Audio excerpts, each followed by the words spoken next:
Okay, good afternoon. Welcome to the Tri247 interview lounge here live at the TCR in London. We're very lucky to have the infamous Mr. Steve Trew. Good afternoon. Hi Tim. How are you? Good. Always good. What have you been up to today? Today's been nice to people day. Walk around, couple of talks, meeting up with old friends, talking to the East Grinstead Club downstairs, juniors getting into try, where we go from there. But very much just meeting up with people. I think that's one of the nice things about the whole sport. You don't see someone for 6 months, then when you do, you carry on the same conversation. And for the people that don't know, obviously you are one of our contributors and fantastic to have you on board on 24/7. But for those that don't know, who is Steve Trew? Give us a bit of background about yourself. Are you involved in triathlon and etc. etc.? Steve Trew is very old, very, very old. He did his first race on September the 18th, 1983, which was the Big K in Liverpool, and it changed my life, which sounds very pretentious, but it's actually true. But it gave me an involvement in a sport that I could do. I was getting towards the end of my running career, so it was a lovely another 10 years on top of that.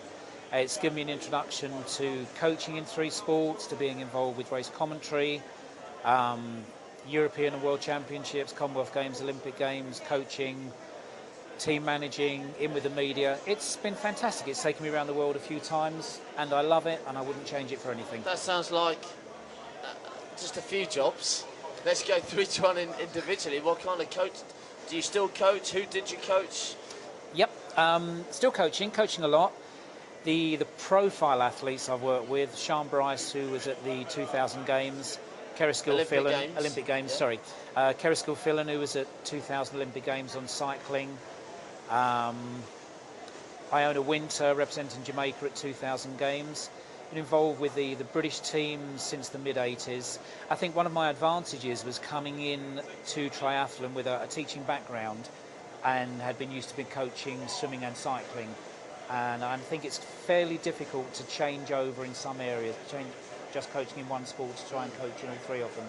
And with that knowledge, it might sound a bit flash, but I think that gave me a bit of a depth of knowledge to come into it. Oh, that's why, do you know what I mean? Your coaching is very unique and works, obviously with that kind of calibre of athletes. I'm coaching at the moment, working with 12 athletes at the moment. Darren Treadaway, who's just moving up to Ironman this year. He's had a notable success over the half Ironman distance and longish distance. Number of age group athletes I'm very excited about. Fiona Ford last year, who won the World Aquathon and then the World Triathlon. And I think Fiona, one of my favourite athletes ever, just showed how important hard work is, and just when you get into that hard work, the success you get if you do it properly. So do you have actually many spare hours in the day? Tim, I have a lovely life. I don't work. Triathlon is your life. It's different, isn't it? I run a fitness business professionally. I work with nice people who want to be involved. I work with athletes who want to be involved. I do a lot of work at home. I have a very small gym at home where we can do testing, we can run through. Writing 24/7, writing for 220. Some books that we've done in the past. Quick plug on the book. Yeah. Smile and go through. So at the moment, one of the projects is a Teach Yourself triathlon for Hodder and Stoughton, which is very exciting. It is hard, but no, I do have time in the day. I mean, I try to switch off. So come 5 o'clock, that's it pretty much. Then spend time with the kids, go to swimming club, go to drama club, choir, in real life. Fantastic. And also, you obviously when I say you finish your coaching, the high-profile athletes. And then did you get into, you mentioned also a bit of TV commentary and a kind of journalism angle. How did you get into that, and kind of what stuff do you do with them now? I had a phone call in, oh my goodness, 1994. And it was an invitation to come and do some television commentary, which was completely out of the blue. I'd previously done some very small bits on the early days of triathlon for Channel 4. I think it was called Wings, Wheels and Water, something like that. I met David Wilkie, did some work with Steve Ovett, who I used to run against. That's the big name drop of the afternoon. So it was very pleasant, and you obviously make mistakes, but I had some in-depth knowledge of the sport and was there really for my critical analysis at that level. And then you pick up on the back of that, working with people like Stuart Story, the BBC particularly, who's been fantastic. Now I'm doing a lot of work with Matt Chilton, who are professional commentators, and putting in the specific triathlon knowledge together with their overall commentary expertise. It works well. So when we watch TV on watch BBC triathlon on the BBC, it's the voice of Steve Trew in the background. It is the voice of Steve Trew. Not often the pictures, fortunately. I did I'm just thinking about, the Athens commentary, and it was amazingly hot to me. It was 110 in the shade, there was no shade. And a lot of the thing is, what am I going to wear? Because I'm going to be sweaty, I'm going to be hot and awful. And I was wearing an old Billabong shirt that I'd had from 1997, which was completely faded and tatty and worn out, but very big, and made me feel cool. And what I didn't know, I was going to be on camera for about 2 minutes to intro the programme, which was great. And I was working with Daley Thompson, second big name drop of the afternoon, a real old friend of mine. And we were talking about that, and there I was wearing my old Billabong shirt, completely faded out. And I think in the 3 minutes between doing the interview and getting back onto the commentary point, I must have had 20 texts from Great Britain saying, "Love your shirt, that's really good." So yeah, a bit of an awareness of what you look like, and I don't have to worry about that too much. And are you doing any involved in any big races this season? I've contracted for Salford, which I love, one of my favourite races. I very, very much hope to be involved in the World Cup in Salford. World Cup in Salford. Very much hope to be involved in a human race event at Windsor with John Lunt. I love doing that race. It's a friendly race, fabulous atmosphere, and I'd love to be involved at London again. I think with London we see maybe a bit of a different side to triathlon. A lot of the people who are involved in the city. And the big buzzword with the corporate stuff I do is at the moment is triathlon is the new golf. And I believe that's true. I think we're now seeing a lot of the people who are involved in the financial markets, the legal markets, the money markets, I guess, basically advertising, insurance. And they say, yeah, okay, I'm working hard, but I know I need to do something. I'm balancing health and wealth. And we're getting a lot of people involved in that. And that, for me, that's very exciting, seeing what's happening in London, the excitement of people finishing their first ever sprint race or Olympic distance race. It's good. It's good. I mean, Long day, but great I've been fun. to London as well, as you are well aware, and we had a lot of fun last year doing all the just fun and games there. It's like a carnival atmosphere. It is carnival atmosphere. I think it's almost combining the TCR exhibition, with a high-profile race, because with the expo that's going on, we get an opportunity to talk to a lot of first-timers, to answer the questions that maybe people would be embarrassed to ask outside, because it's the kid thing at school, isn't it? I'd love to ask that question, but if I do, all my mates will laugh at me because it's so stupid. Well, it's not. There are no stupid questions. We know that. It's having the guts to say it, and I think that's what we try to do at London. Say, ask about what do you do when you want to go for a wee and you're wearing your wetsuit. Well, I can give you that answer straight away. That's no problem. What do you do about drinking on the bike, eating on the bike? If we're not there to answer these questions, then the people are going to go into the race completely flummoxed about it. So it's good, great fun, really enjoy it. Enjoy the corporate side of it as well. It's a good couple of days. Well, what we'll talk about now, just for the next couple of minutes, is just try and find out a bit about Steve Trew as a person, and rather than the triathlon side, kind of what Steve Trew's all about. Whereabouts do you live? Me, I'm a London boy. My roots are West Riding of Yorkshire, little town called Heckman-Wyke, and pretty much apart from that, North London since I can remember. I have two kids who I love to bits. They're 11 and 13 years old, Maz and Shane. I've been married 23 years this year. I taught for 19 years. I've been out of teaching 19 years. And I used to teach, did you say? Yeah. Oh, right. And I'd have to say that probably triathlon was one of the instrumental things in bringing me out of teaching. What did you teach? I taught physical education, as everyone did. At a particular school?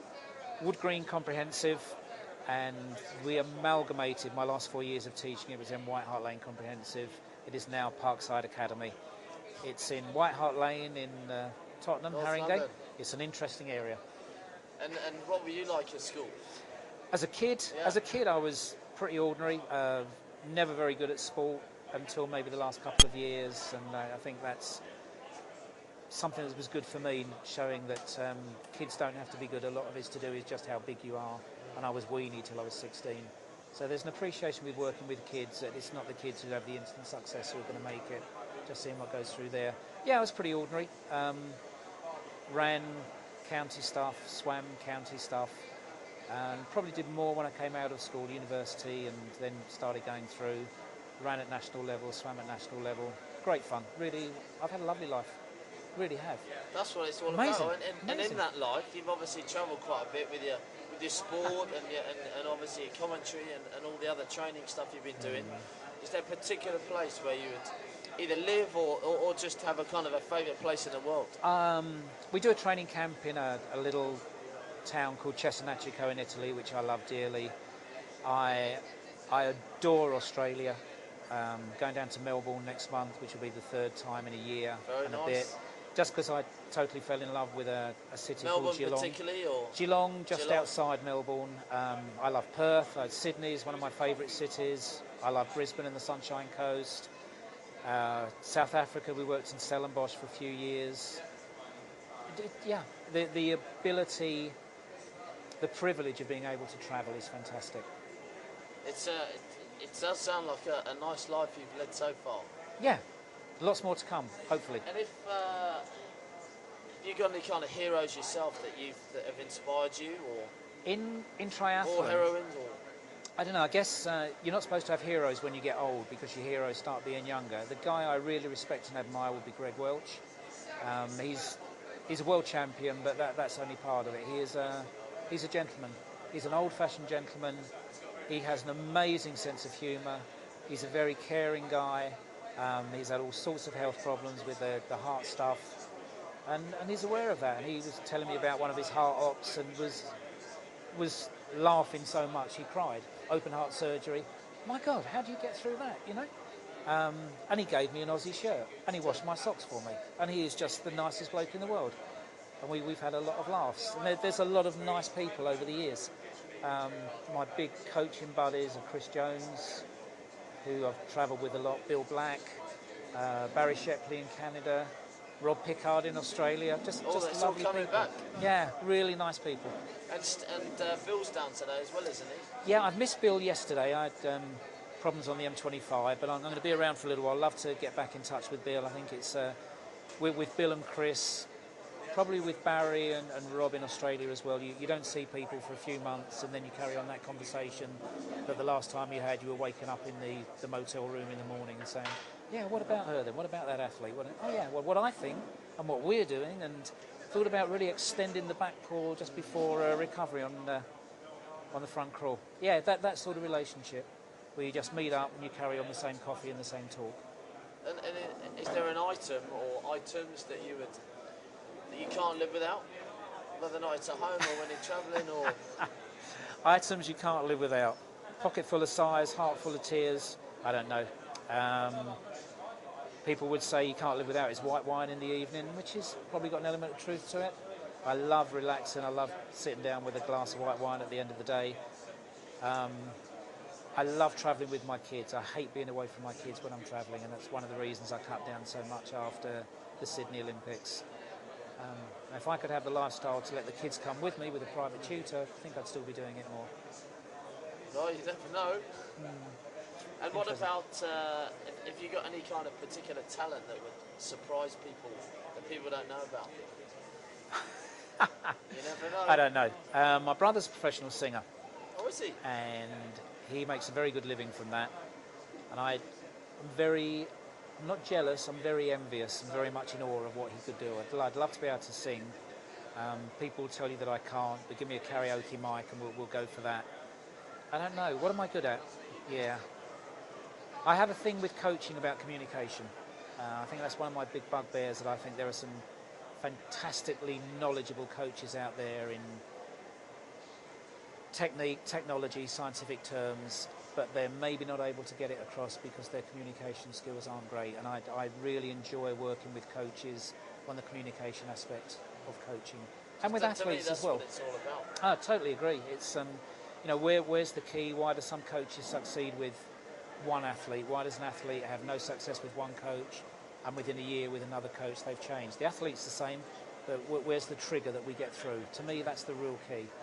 And I think when you're a young coach and an athlete leaves you, it's like your boyfriend or girlfriend walking away. Like, what have I done wrong? It's not that. It's just it doesn't click. And when you get over that, then I think the communication skills and the working with other coaches become so much better and so much more valuable. You say, okay, it didn't work with her. Let's try this.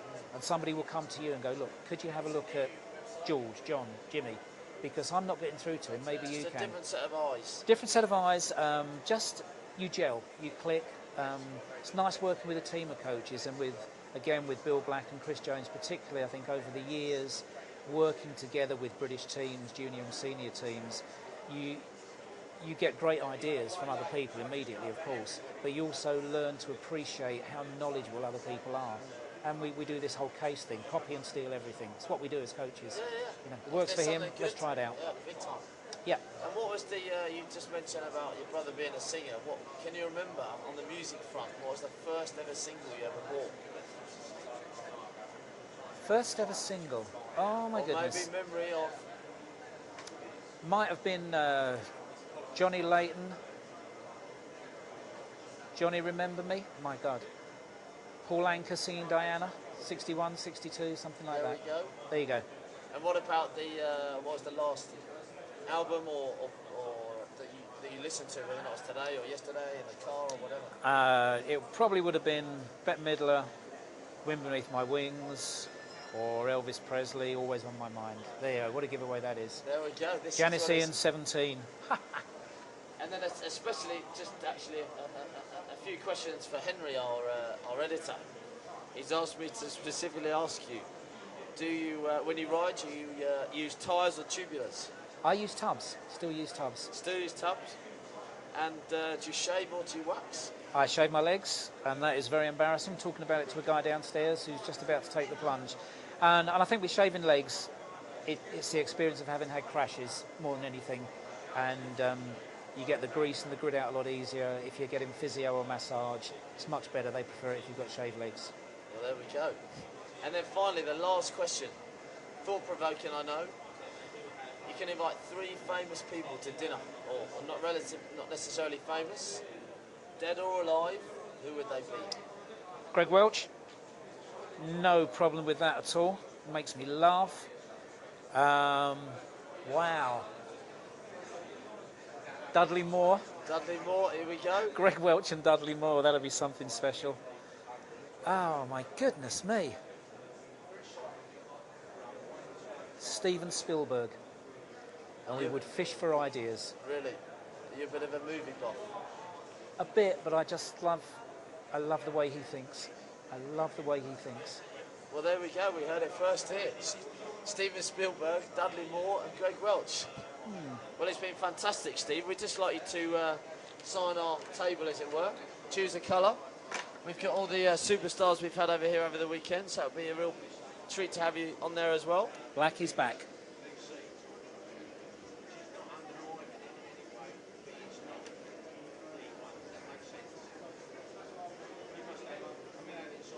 There we go. And then the second one.